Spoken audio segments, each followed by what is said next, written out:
अदम check NCR. देखिए अदम check के मतलब क्या हुआ, अदम चेक का मतलब हुआ एनसीआर। जब व्यक्ति शिकायत पत्र थाने पर ले जाता है और फर्स्ट इंफॉर्मेशन रिपोर्ट एफआईआर न करके नॉन कॉनिजिबल रिपोर्ट यानी एनसीआर कर दिया जाता है, उसे ही अदम चेक कहते हैं।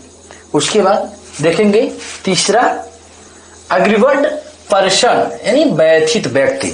अब देखिए ये जो है कि क्या होता है, केस लगाने वाले जो व्यक्ति होते हैं वह व्यथित व्यक्ति कहेंगे। जैसे जो केस लगाते हैं अर्थात जो वादी होते हैं और केस लगाते हैं उनको व्यथित व्यक्ति कहते हैं। दरअसल पीड़ित भी कहते हैं, पीड़िता भी कहते हैं, लेकिन जब घरेलू हिंसा में कोई महिला जब केस दाखिल करती है, करती है तो उसे पीड़िता ना कह के उसे व्यथित महिला व्यथित व्यक्ति ही कहेंगे।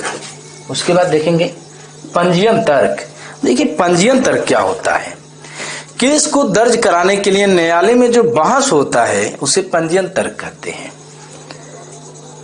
अब केस कौन सा दर्ज होता है, जैसे बीएनएसएस के 173 चार्ज जब कोर्ट में दाखिल होगा यानी सीआरपीसी के 156(3) जब कोर्ट में दाखिल होगा उस वक्त जो बहस होता है उसे ही पंजीयन तर्क कहते हैं।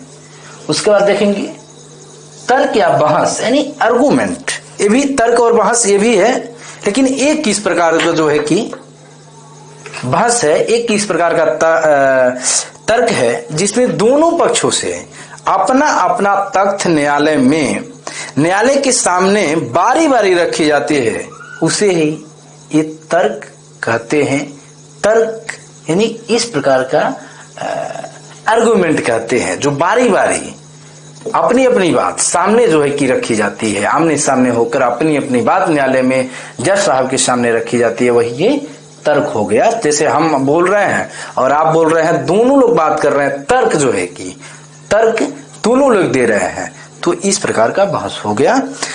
अब इसके बाद देखेंगे हम फाइनल आर्गुमेंट, जो अंतिम बहस। अब देखिए अंतिम बहस क्या होता है, देखिए फाइनल बहस वह होता है कि जब मुकदमा दर्ज होने के बाद बेल हो या न हो, जब चार्ज बन जाता है, चार्ज बनने के बाद सारी गवाहियां हो जाती हैं और जब अभियुक्त का बयान का समय आता है 313 होने के बाद जो बहस होता है उस फाइल में, उस मुकदमे में अंतिम बहस होता है और वही जो है कि फाइनल आर्गुमेंट होता है और उसे ही फाइनल आर्गुमेंट कहते हैं। धन्यवाद।